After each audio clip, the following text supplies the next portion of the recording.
adalah stoikisme. Bagi sebagian orang kata ini mungkin masih terasa asing. Stoikisme atau juga disebut sebagai Stoa merupakan suatu aliran filsafat Yunani kuno yang mulai dikenal pada awal abad ke-3 sebelum Masehi. Aliran stoikisme ini didirikan oleh Zeno dari Citium, seorang filsuf Yunani. Selain Zeno, filsuf lain yang terlibat adalah Kleantes dari Assos dan Chrysippus dari Soli. Sebenarnya apa itu stoikisme? Dan apakah aliran filsafat tersebut masih relevan dan bermanfaat untuk dilakukan dalam kehidupan sehari-hari pada zaman sekarang? Apa saja hal yang dapat dilakukan sebagai bentuk penerapan stoikisme? Mari kita bahas.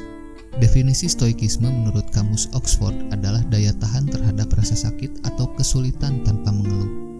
Sementara itu dalam Stanford of Encyclopedia Philosophy, Stoik diambil dari kata teras dari bahasa Yunani. Disebut demikian karena pengikut aliran ini berkumpul di tangga Agora di Athena, tempat berlangsungnya kuliah stoikisme pada zaman itu.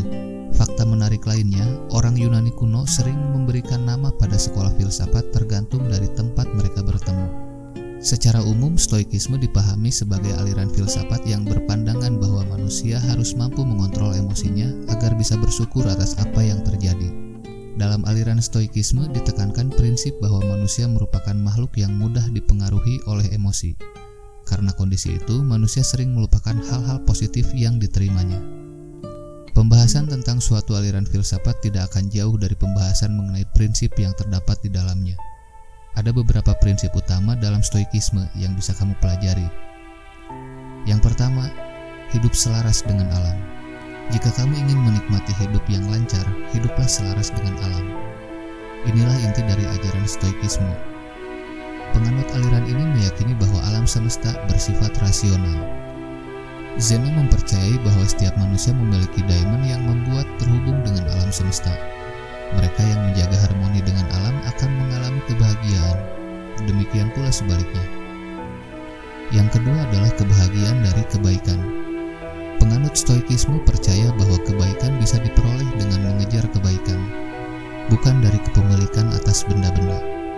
Pengejaran tersebut melibatkan ujian keinginan, keengganan, dan dorongan dari hati. Kebaikan dalam paham stoikisme terdiri atas 4 bagian, yaitu kebijaksanaan, pengendalian diri, keadilan, dan keberanian. Dengan mengutamakan kebaikan, manusia bisa hidup lebih bahagia. Yang ketiga adalah mengendalikan pikiran, bukan peristiwa eksternal. Ketika seseorang bisa melihat suatu peristiwa eksternal dengan cara pandang yang tepat, ia akan terasa lebih mantap dalam menjalani hidup. Dalam hal yang terjadi seringkali berada di luar kontrol dan bukan tergantung pada seseorang individu. Namun, cara menggunakan akal dan membentuk opini terhadap peristiwa tersebut sepenuhnya dapat dikendalikan. Yang keempat adalah memiliki sumber daya batin untuk berkembang. Penganut stoikisme percaya bahwa setiap orang memiliki sumber daya batin yang dibutuhkan untuk berkembang.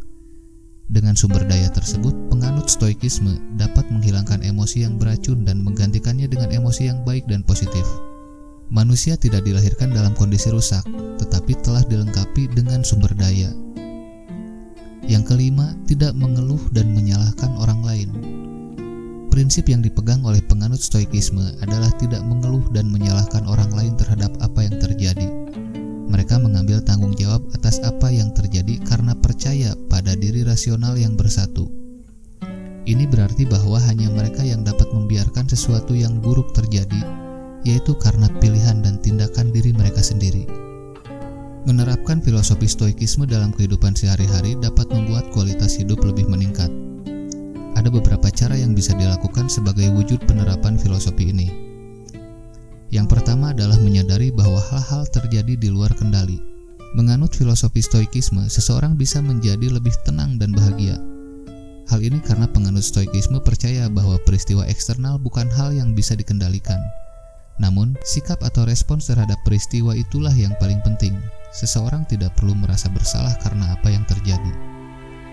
Kemudian yang kedua adalah menerima hal yang tidak bisa diubah. Penting untuk memahami bahwa ada hal-hal di dunia ini yang tidak bisa diubah. Selaras dengan prinsip stoikisme adalah tugas manusia adalah mengendalikan pikirannya, bukan peristiwa eksternal.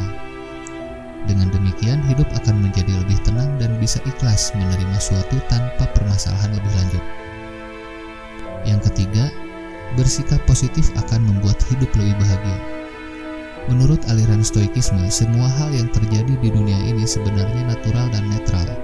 Namun, manusia kerap membumbuinya dengan pandangan-pandangan dan perasaan dirinya sehingga menjadi terkesan negatif.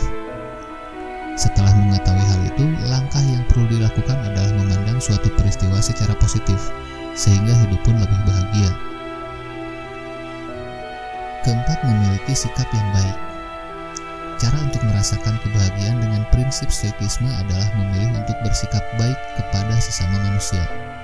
Mengejar kebaikan akan membuat seseorang lebih bahagia ketimbang memiliki barang-barang tertentu. Dengan cara pandang seperti ini, penganut Stoikisme akan lebih mengutamakan tindakan kebaikan kepada orang lain daripada bersikap konsumtif. Beberapa manfaat yang bisa diperoleh dari filsafat Stoikisme ini adalah membuat seseorang lebih mudah untuk mensyukuri kehidupannya. Hal ini karena seseorang terlatih untuk melihat hal positif daripada hal negatif dari suatu peristiwa atau kejadian. Melatih seseorang untuk mengontrol emosi yang dirasakannya sehingga tidak merugikan diri sendiri maupun orang lain. Bersikap lebih realistis terhadap apa yang terjadi dan tidak terbawa emosi. Kemudian tidak mudah menyalahkan orang lain atas peristiwa-peristiwa buruk. Penganut Stoikisme lebih memilih untuk mengubah cara pandang terhadap segala peristiwa-peristiwa buruk yang terjadi. Bagaimana menurut kalian tentang filsafat Stoikisme ini? Silakan tulis di kolom komentar ya.